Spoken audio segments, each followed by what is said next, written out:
we'll probably just extend you guys' interviews. And if your phone's not already on silent, put it on silent. And you can go to the Regina Sunshine Robinson page on Facebook and you can share our live stream there, or you can live stream yourself. Sound good? All right. I guess we're ready. All right. In 5, 4, 3, 2, and 1. Hello, everyone. It's your girl, Regina Sunshine, coming to you for what is always a beautiful day for me here, not in Atlanta, in Douglasville, Georgia, with the Regina Sunshine Show, here every Monday from 7 p.m. to 8 p.m. Eastern Standard Time on the Regina Sunshine Global Network, bringing you my version of Monday motivation, helping you get a Regina Sunshine state of mind. And I'm so excited about today's show. It's always good to do something that I find so fulfilling and to meet some amazing people at the same time. I do want to mention something that I guess I keep forgetting to mention. The Regina Sunshine Show also airs on Tuesdays on People TV, Comcast 24 in Atlanta from 12 noon to 1 p.m. Eastern Standard Time. So you can catch our show there. It's not the same show you see on Monday. We have to wait a week to get the show edited and ready for People TV. But you can catch like the next week, the previous show on there. And I do want to give a shout out to our sponsors, Lanita Mitchell Blackwell with Bold Favor Magazine and Leading Through Living Community, for always supporting me in my efforts. Also to Terry Searcy, the owner of Studio T, where we actually house the Regina Sunshine Show as well as Regina Sunshine Global Network. If you're looking for a space to hold a listening party, you know, a movie premiere, a baby shower, a wedding reception, this is a great space for it. Tell me you were referred by Regina Sunshine. That's always a good thing for me. All right. So those are my sponsors. I did have a couple of announcements I want to make before we brought up the first guest. A big thank you to everyone who came out last Monday for the inaugural Living Like a Boss Men's Awards. This room was packed. It was amazing time, right, Royce? Royce is my producer with Frozen Moments Media. And so, yes, we had a great time here, from the Nzuru drummers that were here to the amazing acceptance speeches from people like Mr. Dan Moore with the Apex Museum. A lot of love and activity in this room. And it's always a great thing to be able to come together and edify our men, those who are using their lives specifically to build up not only their families, but our entire community. And so I just want to thank everyone who helped out, all the volunteers. I know I've sent other thank you messages, but I want to take some time today because it's, you know, my name may be on it, but there are a lot of people working behind the scenes to pull that thing off. And a big shout out to Miss Tinsley Bradford from Bold Favor Media Group. If you watched our live stream on YouTube last week, she was actually sitting on this set interviewing our guests as they came through the awards show. So a big shout out to Tinsley for holding it down on the Regina Sunshine Show set last week. I think it was pretty cool for people to come in here after having seen the show on live stream to actually come in for the award show and then not just see the set, but get to sit on the set too and get an interview. So a lot of them really liked that as well. And so the next big event that's coming up, so you know it's time to start talking about the next big event. November 13th through the 17th is the second annual Regina Sunshine Empowerment Week. It's our Curvy and Confident Empowerment Week. It's 5 days of events celebrating the best of women and who we are. We start on that Tuesday night with a spoken word event.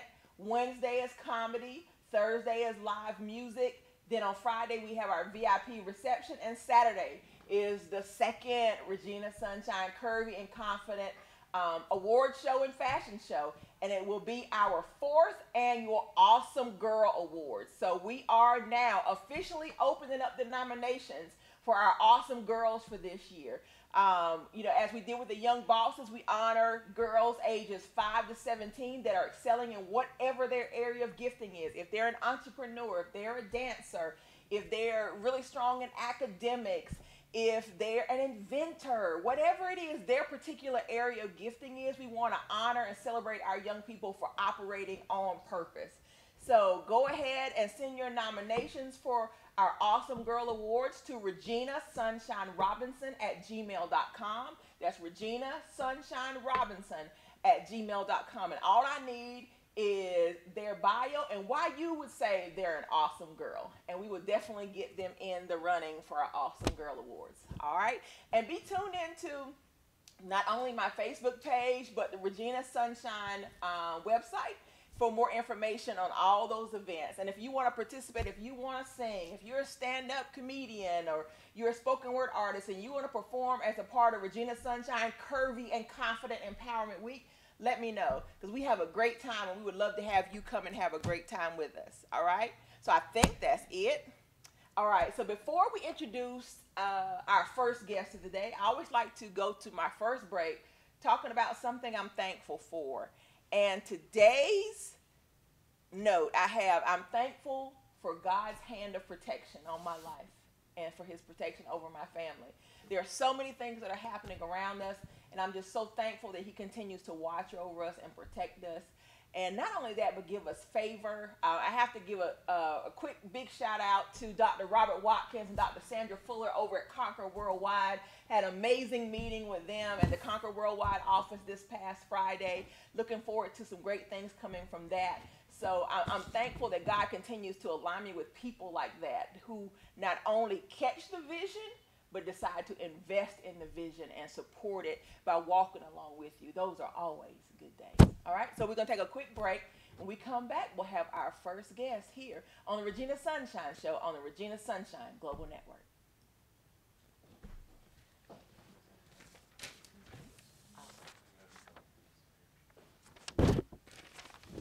And don't I have all these great notes over here, and I left my notes. I'm over here trying to handwrite stuff.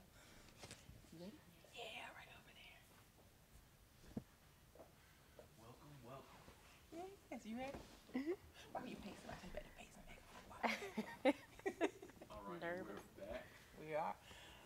Wow. All right, you guys. We are back live here on the Regina Sunshine Show.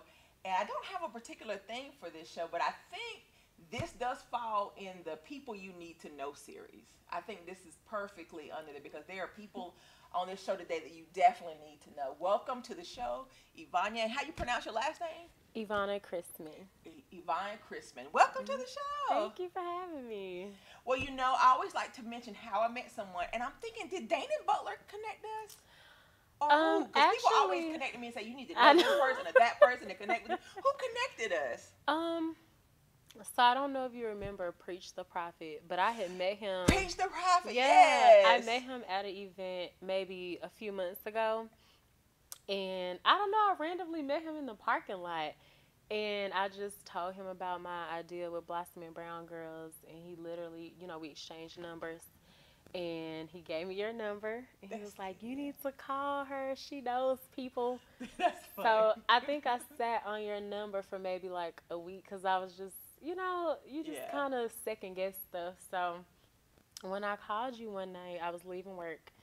And I was just so overwhelmed with work. And I was like, well, let me just do something for Blossoming Brown Girls. Let me just make a call. And I called you, and you literally, like, uplifted my spirits. Oh, and you gave me some context as well. I had called Georgia Me. Yes, I remember she was at your event. Yep. Mm-hmm. So we met through him. Oh, so Preach the Prophet, the founder of Entrepreneurs of Color magazine. Yes. Absolutely. When I say he is an amazingly gifted entrepreneur and spoken word artist. We miss you, Preach. We'd have him out here. We haven't had him out here since we moved out here. But I did want to read a little bit of your bio. Okay. It says here that you're a healer, motivational speaker, artist, and is it Reiki? Reiki practitioner, and the visionary behind Blossoming Brown Girls. I love that. A girls-only community organization geared towards disadvantaged kids. And down here you've got BBG's mission is to provide resources and holistic approaches for self-empowerment, youth empowerment, and career development while cultivating sisterhood. Evonna has found her calling of making a difference. BBG is 100% community supported and community based. I love that. Blossoming Brown Girls. I know. So where'd the name come from? So my friend Kim is here. I think I brainstormed a name for maybe a few months because, like, you know, I wanted to be very inclusive of every type of girl, but I also wanted to make sure that it was known that, you know, so the brown girls as well. So I think one of my friends and coworkers, you know, we were just throwing out names, and I don't know if her original name was Blossoming Black Girls or something of that nature, but we all just came together with Blossoming Brown Girls. And I literally was at work like, that's my name. That's the love name. it. I do. So it just really resonated with me. And I remember when I was getting ready to become a nonprofit, I was thinking to myself, well, I want to create a name that's more inclusive of everyone, because what if you feel a way about the brown girl part in the name? And I don't know, I just stuck with it because, at Blossoming Brown Girls, we support many different causes, no matter what you look like or where you come from. So I just decided to stick with that name because it resonates with me so well, and I wanted it to be a reflection of who I am and what I do. So I love it. yeah. I do remember speaking with you for the first time, and you mentioned that your organization actually started in another state, and you were looking to bring it to this area, and so that's why you were looking to connect with people. Yeah. So tell us about the founding and where it started. So it's so crazy because I knew from high school that I wanted to create an organization for young girls, but I think I just kind of got lost in doing what everybody else was doing. I thought I had to go on a particular path. So when I got to Atlanta, I've been here for 6 years, but when I got to Atlanta, I just started working in corporate America and the hustle and bustle of that. And I just remember one day I was like, no, I need to get back to me and my passions and what I want to do. Yeah. And I was so nervous to even put this out here, but before it was Blossoming Brown Girls, it was called Girl Code 101. Okay. And with Girl Code 101, we were teaching the girls about meditation and abstinence and eating healthy and just things every girl should know at a particular age. And it was such a success that I was like, okay, I need a name. Like, I need a real name. So, my first event was in Nashville, Tennessee, and that's where I'm from. And, I was like, well, I live in Atlanta, so I need to do something in my state as well. So that's when I contacted you, and I was like, I need help. So, we just kind of cultivated something here in Atlanta as well. And, that was a really great experience for me, too, because, I got to network with other people that were doing great things in the community for girls. So that's really how we got founded. It was an idea that turned into something greater. Yes, I understand. I do. Because you often think, it's almost like it's in this box right here. This is it. But that's only because God has a bigger plan. He gives you just enough so that you can run with that. And then he gives you a little more and a little more. And I'll often tell people, especially on my team, sometimes if you see the entire vision, you be like, hold up. Get overwhelmed. That's too much. So give you just enough that you can hold on to that and birth that and then keep moving forward. And that's really what I ask for when I pray. Like, allow me, just give it to me in doses. Like, if I can't take it all at once, give it to me in doses. And I really feel like that's how Blossoming Brown Girls came about, because I know I get overwhelmed easily. Even just planning events, I'm like, I need people to help me. Yeah, but, I just think it all happened exactly when it was supposed to happen.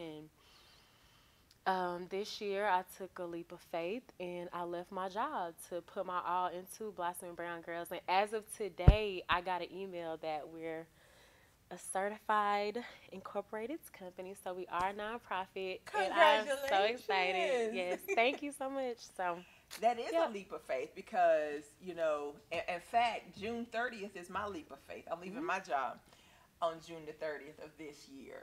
Was that 2 weeks from now? I'll be full-time Regina Sunshine. Yeah.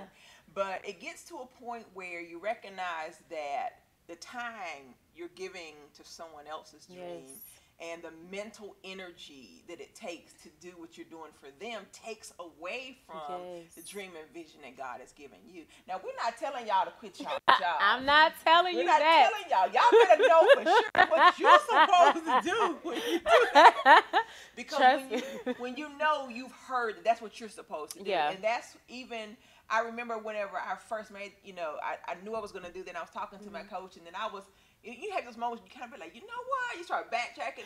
And my coach said to me, Regina, do you trust God? And I said, absolutely. She said, then let's not have this conversation again. All right, then. I know let's go. Right. So you need people, too, in your corner who remember, Yeah. what I call vision carriers, people Mm-hmm. who caught your vision and they're running with you. Yeah. So they won't let you falter or faint because they not only see it for you, they see it beyond you and what it's going to do in terms of blessing the world. Yeah, and I remember when we first spoke, I was so exhausted from work, and I was just like, I didn't think that I was putting enough energy into my own passion. So I tell you, ever since I quit, it's only been maybe 2 months, Really? but ever since I quit, it's so many opportunities have Is that why you glowing? presented. Am I glowing? You glowing. You look well rested. I'm looking forward to that. I'm well rested.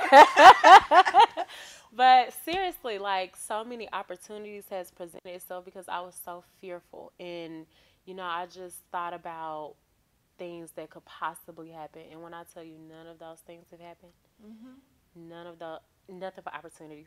So, I'm not telling you to do it.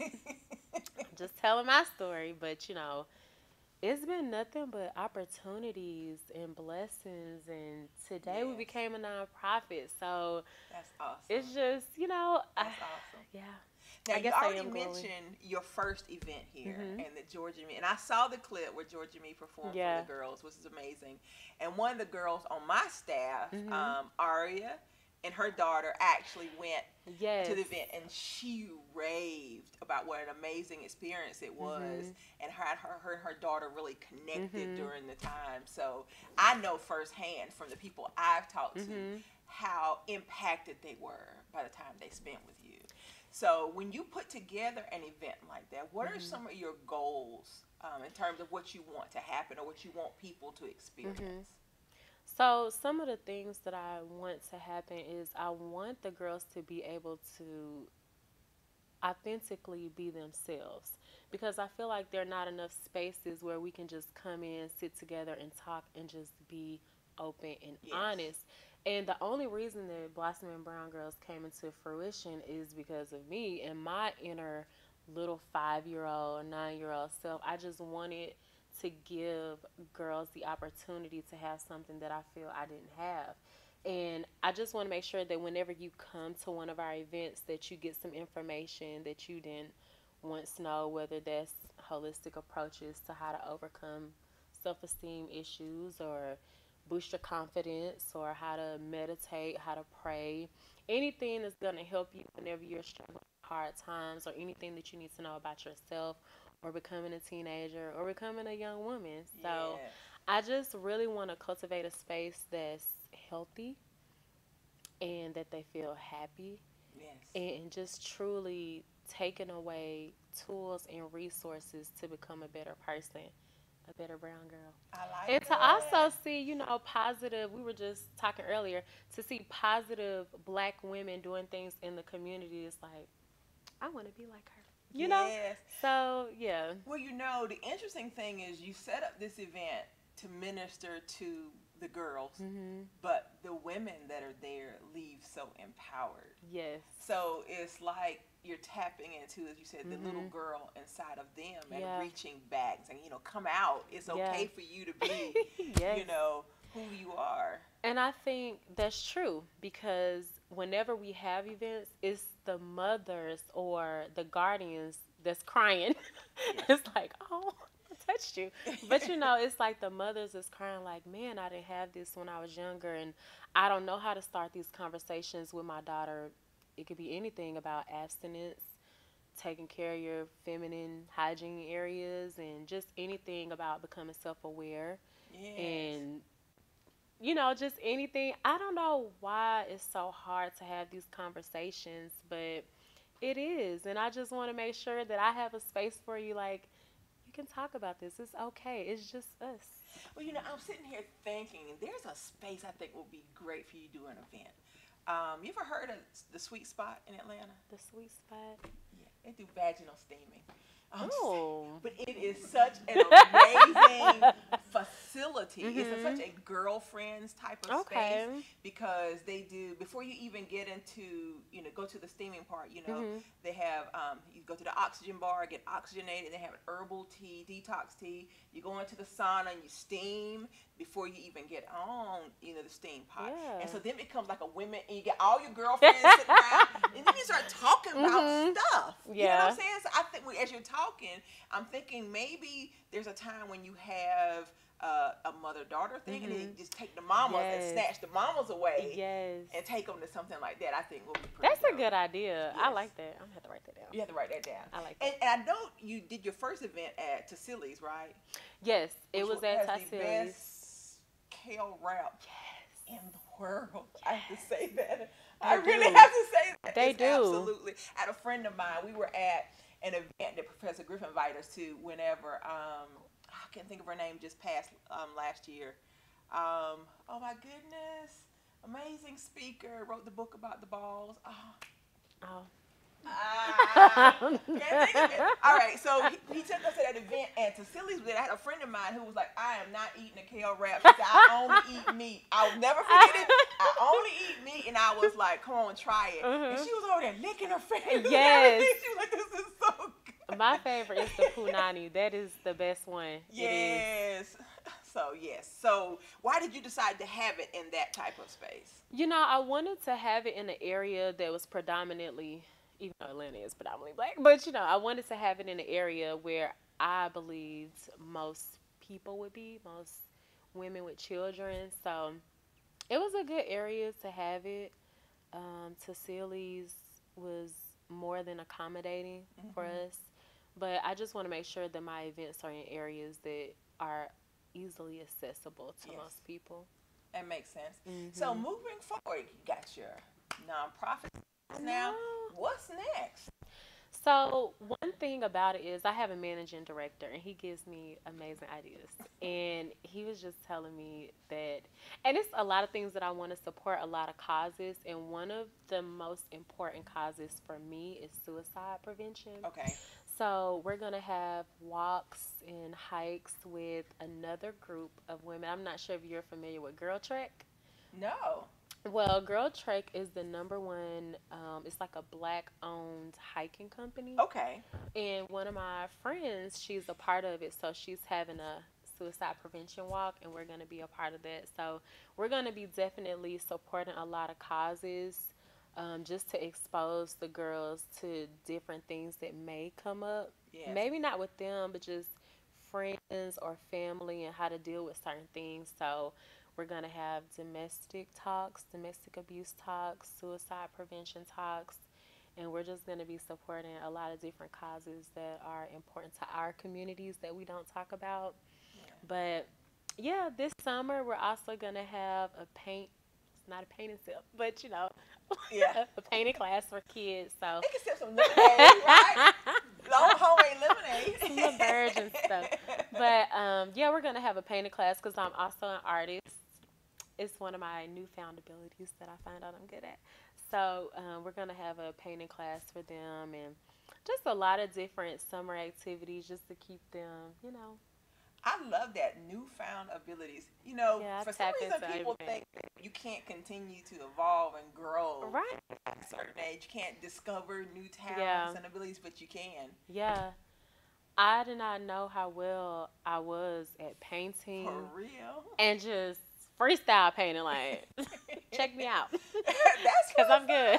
That's what's up. So, you know, and that's another thing with girls. I want them to be able to tap into certain things because you just never know what you're good at until you try. So yeah, and stop pigeonholing themselves. For some reason, you know, it's like they discover a particular talent or ability, and everybody's focused on that, so they don't ever explore what else they have. But I remember a good friend of mine, pastor that actually prophesied to me that I would start the Boss Men's organization, actually told my son, he said, because Gabriel's a fighter, my son with the big hair that just left here, he's a fighter, and he said, don't forget to tap into all your talents and abilities. He said, I got a feeling that you're great with music. He started naming stuff, and they were all things that Gabriel was interested in, but he was so focused on fighting.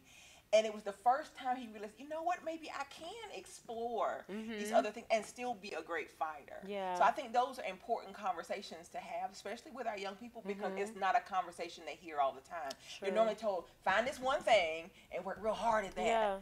But you know, I heard it too. But you know, then it comes to that whole, what we're talking now, multiple streams of income. Yes. So now you begin to use your gifts, talents, and abilities to create income, so you don't have to work for somebody else for the rest of your life. You know, I tapped into my painting skills when I quit my job. Isn't it interesting how a need will begin to bring things out of you? I love that. I do. Well, you know, the speaker, the young lady that's coming up after us, I was thinking as you were talking, you need someone to come talk to your girls about domestic violence. This is someone amazing. So I'll just put that out there. So make sure you guys connect before you leave. But I'm so glad that you mentioned talking to them about suicide as well, because mental health, especially in our community, is such a hush hush. Yeah. You know, there are topics that we don't often talk about that we need to begin to have open dialogue and discussion about. It's almost like there's a negative stigma in our community about doing anything that relates to mental health. So I'm glad that you're doing that. Thank you. So tell us this before we go. How can the community support your efforts? What do you need from us? So I will say She that needs money. I will say that we had a fundraiser and we did make over $1,500 in such a short amount of time. So I do need money, but like young lady here, speakers and educators, anyone that feels like they're are well educated, or if you have an experience about something that you would want to share and make sure that, you know, you're expounding on a life lesson or you're educating them in an area that you feel is important, not only just to the girls but to their parents, because, you know, they may go home and tell their parents what they learned and it may be something that they need to hear as well. So educators, speakers, money, clothing, anything that you feel is imperative for a young girl, definitely reach out to me and I'll be more than happy to assist you with getting it to the perfect girls. Awesome. Yeah. Well, tell our audience where they can find you online and on social media. So on Instagram, our Instagram is Blossoming Brown Girls. And on Facebook, we're under Blossoming Brown Girls as well. My personal Instagram is embracing_Evonna. And if you have any questions, you can always send me a message. Awesome. Well, can you hang around? We'll come back and close out the show together. Okay. Awesome. We're going to take a quick break. We'll be right back here on the Regina Sunshine Show on the Regina Sunshine Global Network. She's going. I mean, like, I quit my job. It's all over you.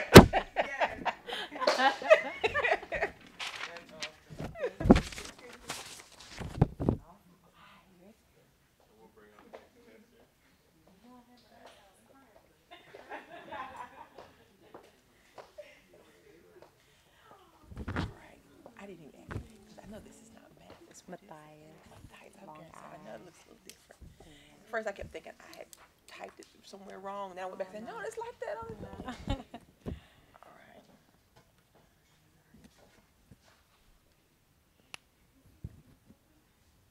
Look at that. You see how I put it? So I can get it. Y'all waiting on me? And we're back in 3, 2, and 1. All right, you guys, you're back live on the air at Regina Sunshine, here on the Regina Sunshine Show on the Regina Sunshine Global Network. And we have our next guest, who may look a little familiar if you've been watching our show.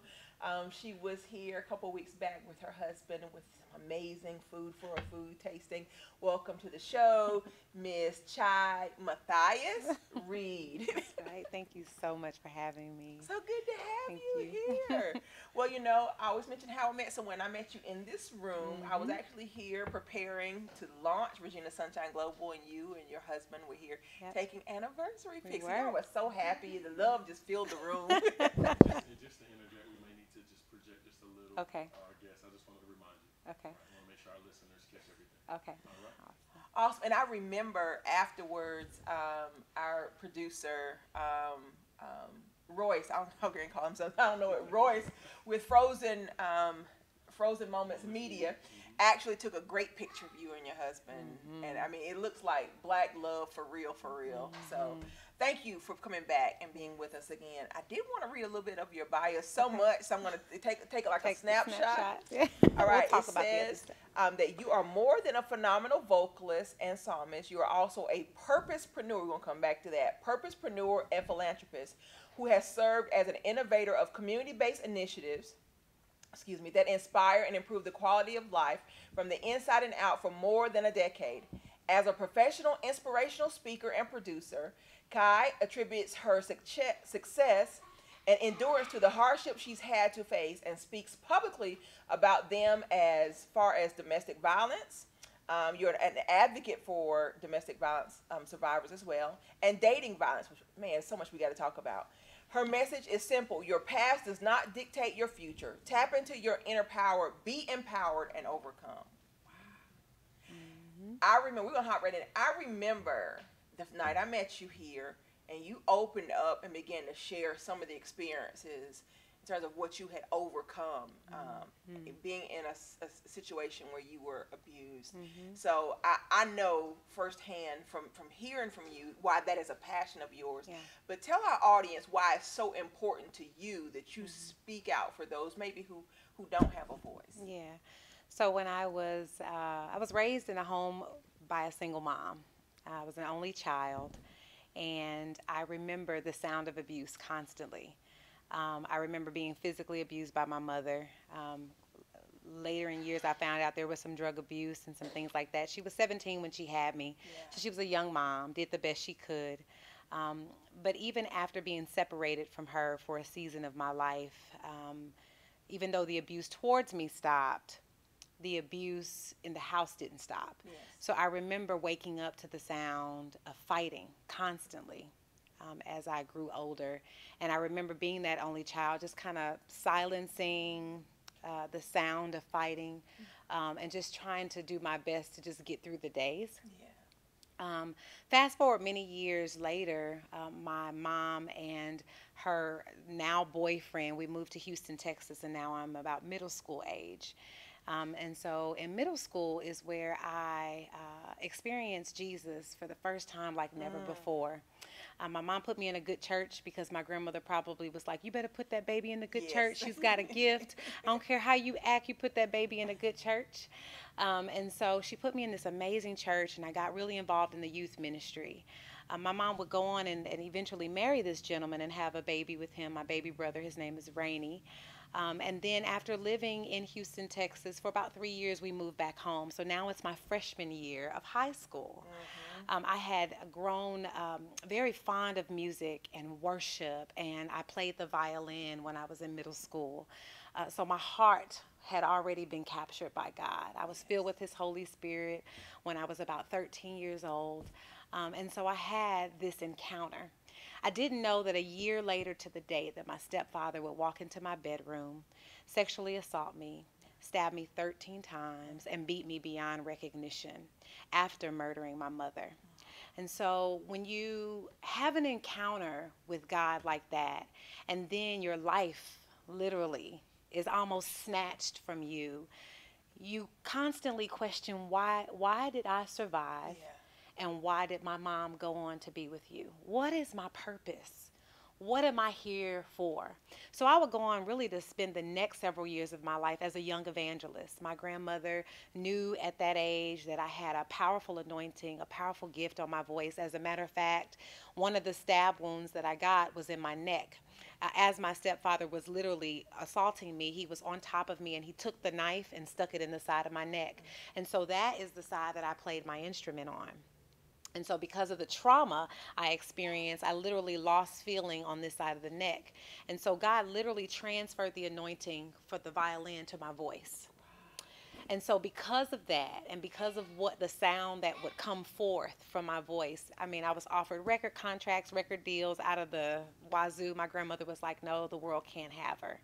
And so they basically put me on a local church circuit when I was about 15 years old, I was called as a young evangelist, and I would go to different churches and share my testimony about how God spared my life. And I would sing a song called Tomorrow by the Winans, and I would do altar calls at 15, and I would tell people that tomorrow is not promised, give your life today. So that's how it started for me. It started for me with wondering why my life was spared, and sharing my story, because the word of the God says that we overcome by the blood of the Lamb and the word of our testimony. And I have known that to be so true. I've been sharing my testimony since I was 15 years old. That's why I can share it without tears, because strength has come, and power has come, and authority has come as a result of me constantly sharing that truth. And so as I walked out my healing journey, which I know we'll talk a little bit about, that's why I do what I do. That's why I'm a purposepreneur. It's not about just being self-employed. It's about transforming lives through the power of God that's in your life. Absolutely. And I saw that. That jumped out at me, purposepreneur. Yeah. How did you become to adopt that particular title? Recently, actually. I'm trying to figure out, because I don't want to tell too much, because I want to let you ask questions. But recently, my mentor, actually before my mentor, let me back up. Recently, I thought I was going to have to go back to work, because I had just gotten married. Maurice and I have only been married for about 3 years, and I've got 2 teenage daughters that are on their way to college. Yes. And I was like, I need a job. So I had started looking for a job, because I'm well qualified to work as any COO, right? Mm-hmm. Nobody would hire me. Nobody would hire me. Nobody would hire me. I looked for a job for almost 2 years and could not get a job. And I asked God, I said, Lord, why won't anybody hire me? He said, because you're a purposepreneur.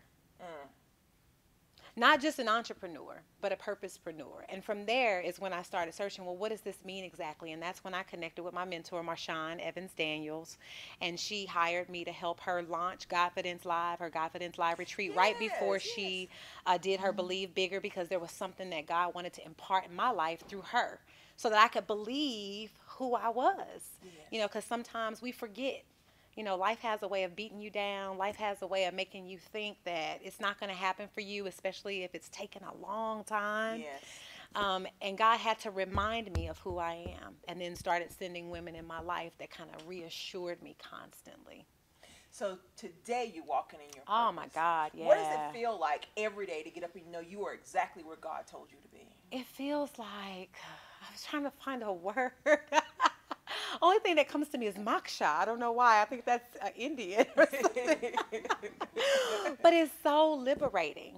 It's so peaceful. There's such a supernatural peace that you walk in when you know you're doing exactly what God has called you to do. And it doesn't mean that it's easy, because I'm writing a chapter right now in my next book about when God's will is hard. Because a lot of times people will step out on faith, and they're like, I'm doing purpose and I'm doing what God called me to do. But then as soon as they run into opposition, they're like, well, God, I thought you said, you know. And so it stretched me to really trust him in a greater way. But with really, really trusting him, really, really having faith in him, there is a rest that comes. Yes. And with that rest, there is a peace that comes. And that's what I always tell people. I said, when you step out to do what God has called you to do, doesn't mean it's going to be easy, but you have peace because you know you're where he told you to be. And where God is, there's peace. No matter what it looks like. That's exactly right. So, you know, you mentioned you're writing. What book number is this that you're working on right now? This is book number 2, actually. Book number 2. Tell us about book number 1.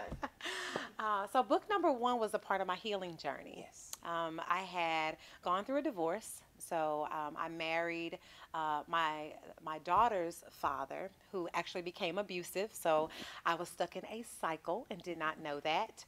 And in this relationship, it didn't start off abusive. I mean, he was charming, and my family loved him, and he had the gift of gab, and he went to church, and all these things. But the more I blossomed, the more I began to shine, the more I began to come out of my shell, the more it's like he hated me. And so as time went on, even after the 2 children, doors were opening for me, and he didn't like it. And so I made a very difficult decision when my girls were 4 and 2 to leave the marriage for my daughters because I didn't want what happened to me, and I didn't want the potential of my daughters being raised without their mother. So I made a tough decision to leave the marriage when they were 4 and 2 and had to raise them as a single mom for about 14 years. It was very difficult to do. But during that time, God really burdened my heart with writing. Write your story. Write your story. He kept saying to me over and over again, you can't change your story until you can see where you're going. So it was almost as a form of therapy. I had to write out this pain in order to really heal. And from that came this product, literally. So this is like journal entries of my life. And then God just through his Holy Spirit showed me how to piece it all together and put it in book form. And he said, this is for your daughters. So as they go on their journey, they'll have a road map to help them along the way. I'm like, am I leaving them? He was like, no. He said, not only is this for your daughters, it's for daughters everywhere. And so that's really how it came. It was just a part of my own personal therapy. Yes, it's a part of that cycle break. I love that. I mean, I didn't read it until you did this right here. I am what? I am cycle breaker. I am cycle breaker. I love that. I am cycle breaker. So in terms of, you mentioned the book being not only to your daughters, but to other daughters. Yes. When you have those conversations with your daughters, you know, what is the type of response you get when you share with them what mama has been through? And, you know, I'm sharing these things so you don't have to go through the things that mama has been through. What type of response do you get from your girls? Well, the beautiful thing is my girls have been with me the whole way, so they've heard my story. They've been on the front row to my life because I've been speaking and sharing my testimony and talking about my book and talking about my struggle with them having a front row seat. So they've become my advocates, actually. I love that. You know, they tell people all the time, you need to talk to my mom. You don't need to put up with that. Or when a relationship, their, you know, girlfriends are having a situation, they're like, hold on, let me tell you what my mama taught me, you know. So they're like my biggest advocates. And the crazy part about it, and this is why, you know, I kind of made that little pin note about God's will being hard, is when I made the decision to really tackle the prevention side of dating violence, which is dating violence prevention, getting on the front end of it before it becomes domestic violence, that thing tried to show up at my house. Literally, my oldest daughter was dating a gentleman, and when I first met him, you know, mamas get that quickening in their spirit. And I was like, yeah, it ain't him. I don't like him. But she had to go on this experience on her own. And so I kind of just let her go through that. And so there were some things that started happening that I was discerning, but she wouldn't share it with me because she knew I was going to be like, I've taught you this. You sat through this workshop. But she had to walk out this experience on her own to build her own story. And so when that thing showed up at my house, it was almost as if God was saying, what you going to do now? What it did is it really ignited a different level of fire. What went from me doing domestic violence awareness and advocacy for women who were coming out of abuse turned into, we got to stop this. We got to shut this thing down. And so that's when I went on a 7-school tour in Cobb County with Loves Me, Loves Me Not, my dating violence prevention workshop. I love that. So you're on book number 2. Book number 2. Tell us about book number 2. Book number 2 is volume 2 of the Endurance Ride of Life. And so after you walk out your process of healing and transformation and God begins to do that work, the next part of that is to become fruitful. And a lot of people don't realize that God takes you through a healing journey so that you can become the tree that bears the fruit that other people need. And so this book is really going to be teaching how I became fruitful and really teaching people how to cultivate the fruit of the Spirit on the inside of them so that people can begin to eat from that tree. I love it. Now, we've mentioned music, but we hadn't really talked about the music. You know, you mentioned here that you're a vocalist and a psalmist. So music has been a major part of your life. And so as you're writing, you're also creating new music. Tell us about that. Always. I am always writing songs. I wake up with a new song. It's like, oh, that sounds beautiful.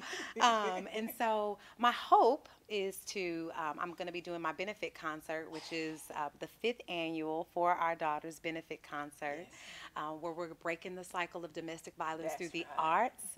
And it's going to be a live recording. So all the music that I've been writing over the years is going to be recorded live. In addition to, because the atmosphere. Like, I've done studio stuff in the past, and I recorded an EP here, and I just did a single, Forgiveness. That's my new single I just released. But there's something about setting an atmosphere of healing.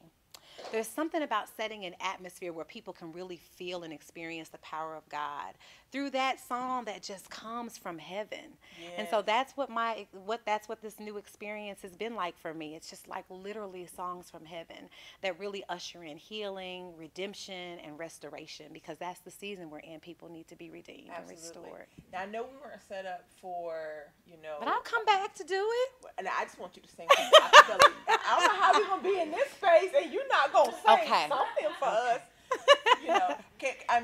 Is there something you want to sing? Can we make a request? Oh, did she say, can I make a request? Yeah, I got God Provides on my heart. But that, I don't really know. You don't know that? Okay, so whatever you want to sing, we're ready. Whatever you want to sing, we're going to sing. Let's see. In 3, 2, no. Don't you dare. Don't you dare. 'Tis so sweet to trust in Jesus, just to take him at his word, just to rest upon his promise, and to know thus says the Lord. Jesus, Jesus, how I trust you, and how you've proven yourself to me more and more. Jesus, Jesus, my precious Jesus. Oh, for grace. Oh, for grace. Oh, for grace, Jesus. Oh, for grace to trust you more. Had to make it personal just for a minute. Had to make it personal just for a minute. Take me out live on air. That was amazing. Yeah, thank you. And that was not a performance. You began to worship all by yourself. All by myself. Yes. That's me every time. Wow. What does it feel like? Because I've gone on social media and followed you in a couple different arenas. Yeah. To be able to usher people into worship. Yeah. To invite them into a space where they can begin to experience God the way He did. What does it feel like to be able to assist God in that manner? I really never thought about it, what it feels like, because like you said, it's my personal time, and you're speaking to Worship 365. Last year, my family and I were in a bit of a crisis. I'm trying to blend a family with 2 teenage daughters and a new husband, and it wasn't working, right? And I was just in such a frustrated place, to the point where I almost felt like I was about to give up, like I can't do this, And God was just like, you need to create an atmosphere of worship in your home. So many people run to church on Sundays for the worship experience, but we serve a God that we can meet right in our own dwelling place, right? And so I was just like, okay. And although I didn't really understand what he was really wanting me to do, basically he was telling me to do just that. You do what you do and allow other people to come in that space and watch me do the rest. So for me, it's not even how does it feel. It feels like, oh my God, just to be used by you. Yes. And oh my God, for people to tell me that they feel God's presence when I worship. is an honor, because that means that my heart is in the right place because you respond to me. Yes. You know, you respond to me. You respond to my worship. And that's basically what it is. God responds to me when I worship him. And other people, hopefully, are going to that same secret place that I go to in the privacy of their own home every single day, not just on Sunday. Absolutely. So what's next for you? Oh, well, whatever God says. As you can tell, my life is fully surrendered and submitted to him. I have a lot of vision, a lot of things that I want to do, a lot of things that I want to cultivate, but not my number one ministry has always been my daughters. And so what's next is to get them to college. Yes. That's the first thing, is just get them tucked away, get them on their journey, and to begin to plan the For Our Daughters benefit concert and the live recording. And this, actually next weekend, I'm going to be in a musical called Get in the Habit. It's a heavenly musical comedy. It's going to be on June 28th and June 29th. Doors open at 7 p.m. at Lanier High School Auditorium. And so you can visit, my website to get all these links and all this information that I shared today, and that's chitmathias.com.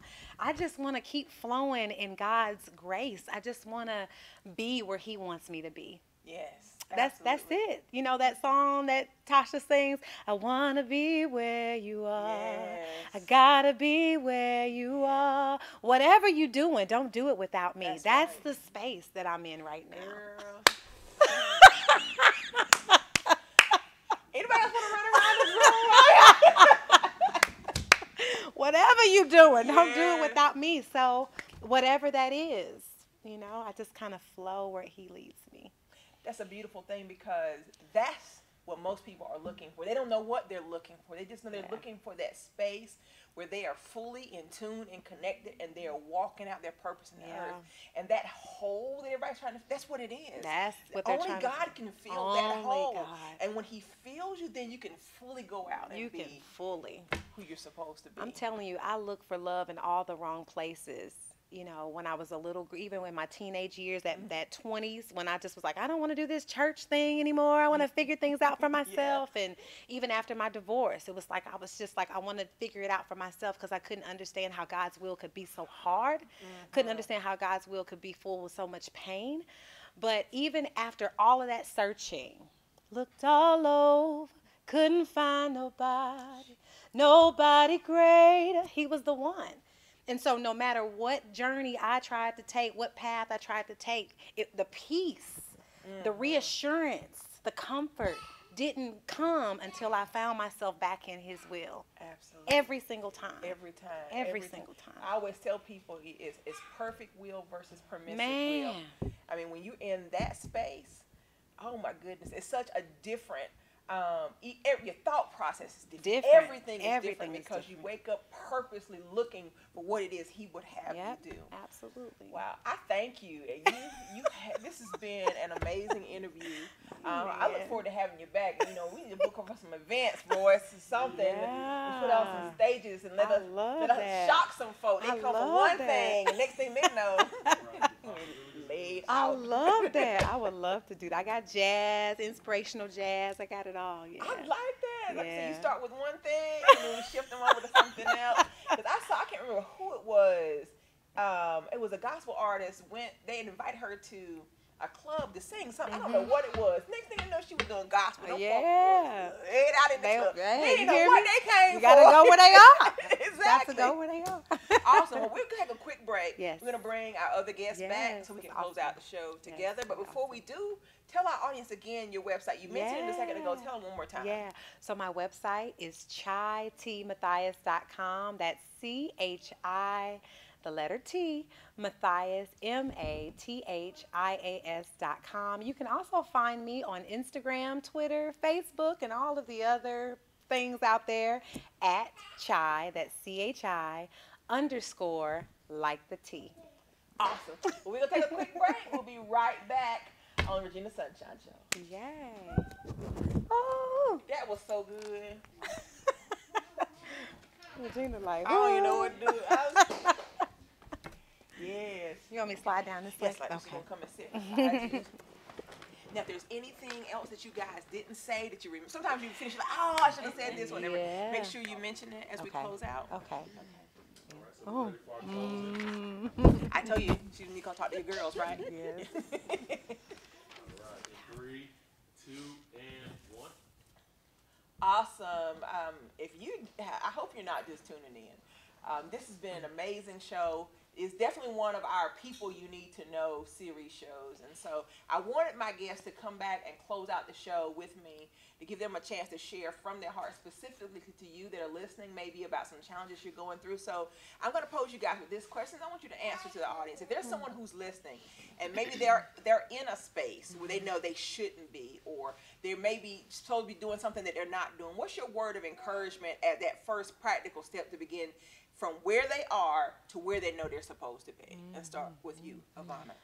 I'll say that just trust that your path was laid out for you before you were even thought of.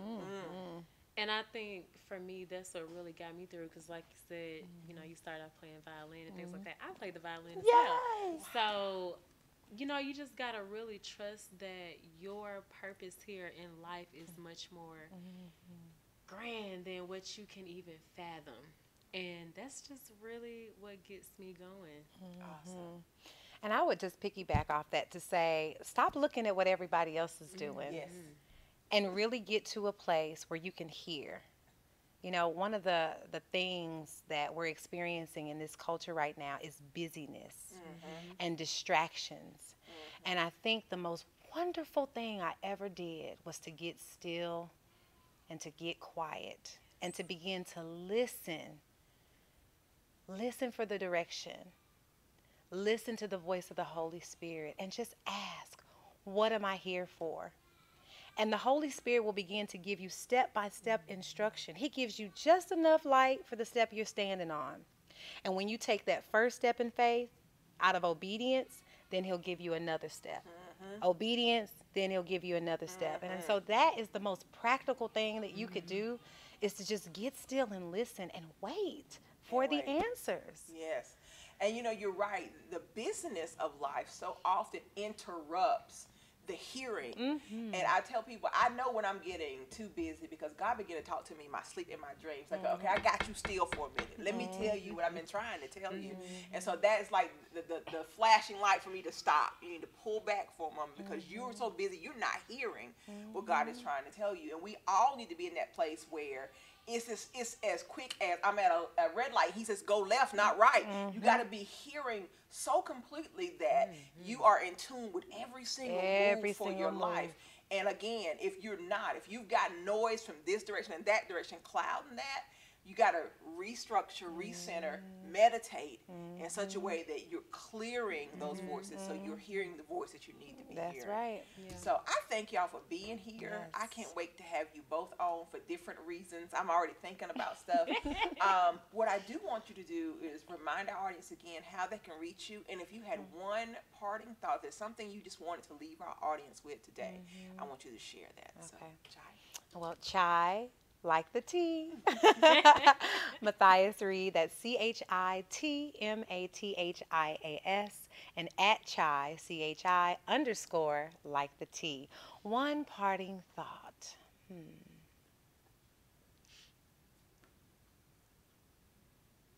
Wherever you are right now, whatever you need, it's already done. All you have to do is be still and wait for the answer. That's all I got. That's awesome. Evonna. I'm Evonna Christmon. Once again, you can follow Blossom and Brown Girls on Blossom and Brown Girls Instagram and also on Facebook. And my parting thing will be, and you know, again, I talk to myself and I talk to other people that way as well, but I'll just say, don't give up on what you know you're supposed to be doing. Yes. Because I think, like you said, you had messages through your dreams. I literally had messages with my managers at work. And, you know, the main thing that they would tell me in all of our meetings is to refocus. And, you know, initially I took that as refocus on my job at hand at work. But then I just started really implementing that within what I wanted to do with Blossom Brown Girls, and I'm like, oh my goodness, I'm not even focusing on Blossom Brown Girls. I need to refocus. So, you know, that word just kept playing, and I was like, oh my goodness, is God sending me messages through my job about Blossom Brown Girls? So, you know, I just refocus, actually pay attention to the messages that's presenting themselves to you, because for me, I know I get messages through nature, and I get them through random conversations that I hear people talking about. I'm like, is that for me? You know, like, you know, you just gotta really pay attention to what's being said, and the things that you experience. Don't overlook it, and just trust the process. Trust the it's process. happening. Wait, there's one other question. I said that was the last one, but there's one more. Legacy. When you start thinking about, you know, how you want to be remembered, or what impact you want to have, what legacy is it that you hope you leave behind? I was writing that in my journal last night, and I'm still working on that.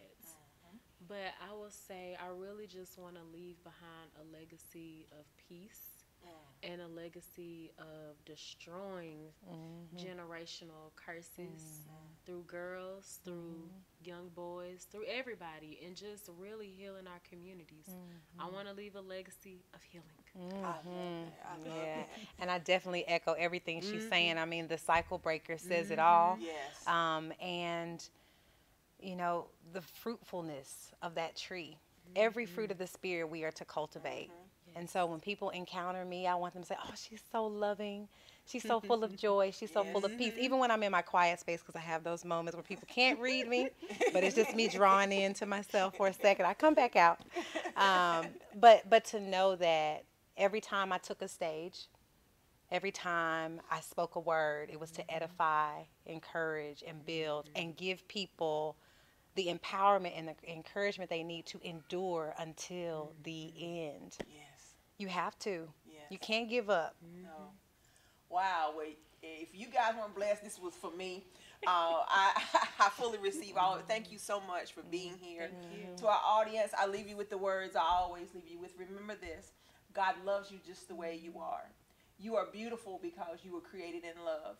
You were fearfully and wonderfully made. You have the seeds of greatness within you. You were born to live a victorious life. You are brilliant, gorgeous, talented, and fabulous. You are worthy of the best things in life. Make sure you guys tune in next week. We will be here with my co-authors from my latest book, Lessons from My Grandmother's Lap. Nice. It's me plus 12 other authors sharing stories about our grandmothers and the wisdom that they've passed on to us that we want to pass on to the world. Nice. So it'll be, I don't know how many authors will be here, but we're going to be talking about that next week. So make sure you tune in next Monday, 7 to 8 p.m. Eastern Standard Time. And big shout out again to my sponsors, Lanita Mitchell-Blackwell with Bold Favor and Leading Through Living Community, as well as Terry Searcy here with Studio T. And I leave you with my personal motto. I always say it's not over till I win. Okay. If I hadn't won yet, that just means it's not over. So I tell you today, it's not over till you win. If you hadn't won yet, baby, that just means it's not over. Be blessed, keep winning. We're out. It's not over. I love that motto. It's not finished. I'm sorry, let me put a card. Y'all just say right. Okay. Put a card in here. How about that for Divine Destinies Connecting? Yes. Well, you know, I've told many people, I know one of the reasons God gave me this show as a place of divine appointments. Yes. I know when people walk in the room, you're supposed to meet whoever's in this room. So as soon as you started talking, I was like, oh, yeah, you speaker over there. And that table. I got a whole workshop for you, already done. Okay. Just bring it on in. Hey, I'm here. I love it. I love it. Especially with those conversations, you know, they need to be, because there's so many, I guess what people call taboo, or we shouldn't talk about. No, we've got to talk about these things. Because if our children aren't talking to us about them, and they're experiencing these things, then, you know, there's no place of safety. You know, you need to create a space where you could tell me anything. Whatever it is, tell me. I used to tell Gabriel, I said, I know you get tired of me asking you questions. I said, but I need you to know that there's nothing that's going on in your life that you can't tell me and your dad. We might not be happy about But it. I said, but you got know, your I back. promise you this, nobody's going to fight for you the way we going to fight for you. Man, you hear me? Right. Yeah. Yeah. That's what I'm always trying to get my girls to understand. My youngest one likes to go in her shell, so I have to kind of graciously force my way until she like breaks. She's like, I wasn't gonna tell you. What do you mean? You weren't gonna tell me. Oh, you gonna You tell? want to put the book on the end? Grab that that stand right there. Okay. Yeah, take the book off. Yeah, take that one off.